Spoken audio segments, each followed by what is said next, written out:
Making a big splash today, not just for EVs, is BYD's new entry-level model. This is the Dolphin, with prices starting from just 99,900 ringgit, with a CLTC range of up to 490 kilometers. Is this now the affordable EV to watch? Will this be the transitory point when we see mass adoption of EVs? Well, before we get to that point, we should at least take a quick look around. My name is AIMAN ABDULLAH, this is MalaysianMotoring, and this is our first look at the new BYD Dolphin.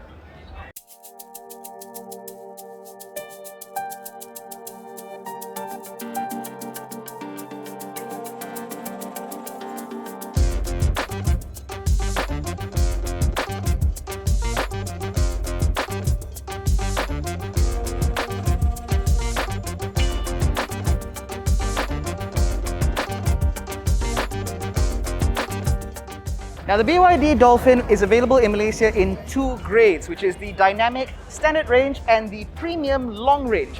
Now, these cars have two different battery sizes, the data of which you will see on the screen now, but they will share the same design.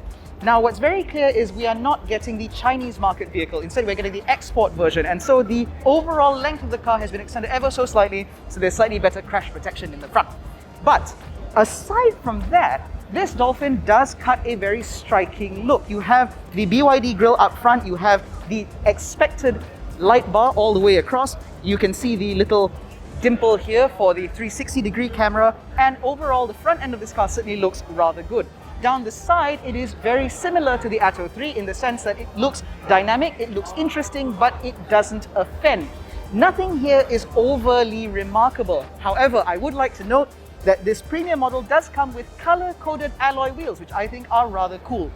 Now, what we know for certain is that these cars will run on Linglong tires, which were developed specifically for the BYD Dolphin, which means we should be able to expect decent performance, decent grip, and decent NVH levels, or so BYD claims.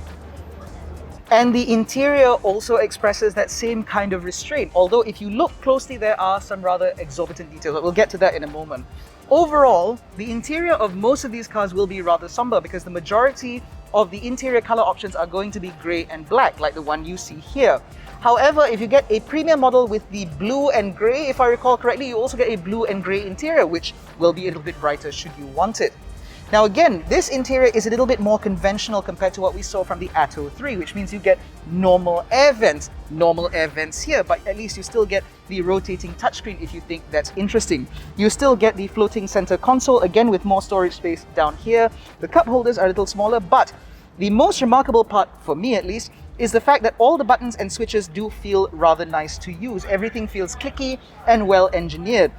The operation of these buttons are a bit weird because they're not push, they are toggle switches, which I think are a little bit weird. And now the air conditioning has come on. Shut off. Shoo. No. Okay, that shut off. Now, aside from this screen, unlike a Tesla, you also get an actual screen here, which, from my eye, actually looks level. You also get, in this premium model, a couple of electric ventilated seats, a panoramic sunroof, but standard on all cars is full level 2 ADAS systems, which means this car comes with adaptive cruise control, blind spot monitoring, rear cross traffic alert, and a 360-degree camera. Now, for those of you wondering, at the moment, these cars do not yet come with Apple CarPlay and Android Auto, but they will be available shortly via an over-the-air update, much like the Atto 3, which currently offers wireless Apple CarPlay, but still no Android Auto. And as you can see, despite this car's diminutive size, because of its incredibly long wheelbase, sat behind myself, I have acres of knee room and a pretty decent amount of headroom despite this panoramic sunroof, which can be closed. Now, this car rides on BYD's 3.0 electric mobility platform, which means it benefits from the same packaging geniusness that we saw from the Atto 3. As a result, you get a flat floor, you get plenty of space, although you do not get rear aircon vents in this car. However, given that this car is relatively small, I reckon the front aircon vents should do just fine. You also get ISOFIX tethers both front and rear, which means you can have up to 3 child seats, or you have the option of putting a child seat in the front and your spouse in the rear if they're a bit too chatty. And for adult customers or adult passengers, you also have a couple of cup holders here and some USB ports in order to keep everything charged up. Now, in terms of the boot, we will have to magically transport to a slightly different position where behind this rather neat looking tailgate, I do quite like the light signature, you will find not that much room. Now on the surface you may think that there isn't that much cargo space, particularly given this load lip and the relatively high load height. However, underneath this floor you will find acres of room, which means you can actually take out this parcel shelf altogether and enjoy the masses of room in here. With the shelf in place, there is actually enough room down here for both the Type 2 to Type 2 charging cable as well as the V2L system. V2L refers to vehicle to load, which means you can essentially use your BYD Dolphin as a large power bank should you want to go camping or if your house runs out of electricity.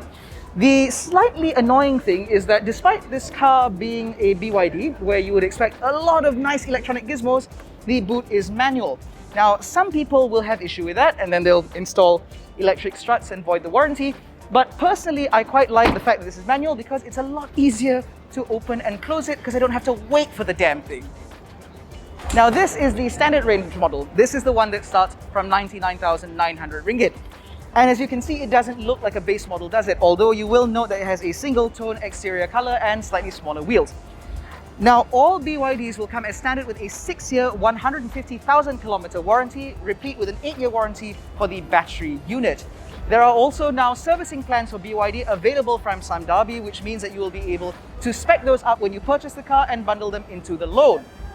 Now, BYD has claimed that they are the #1 EV brand in Malaysia, with over or just about 50% market share in the EV space. And this Dolphin is most likely going to push that even further, making BYD the most prominent electric vehicle brand in the country. I mention this because with that sort of performance, we are very unlikely to see Sime Darby or BYD exit the market. Very clearly, they have struck a chord here with Malaysians, which means this brand is here to stay.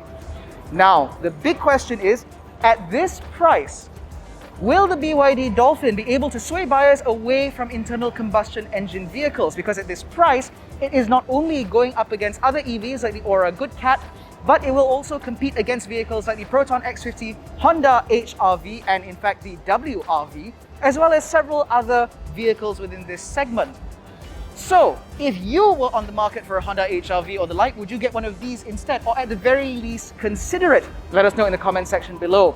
In any case, that has been a very quick walk around of the new BYD Dolphin. If you'd like to know what this car is like to drive, that is coming up in a following video. But in any case, that's been our coverage of the new BYD Dolphin. Let us know what you think in the comment section below. Don't forget to hit like, subscribe, and hit the bell to notify every time we make a new upload. And follow us on our social media channels linked below to stay up to date with the very latest automotive news. Thank you so much for watching. We'll catch you in the next one. Take care and stay safe.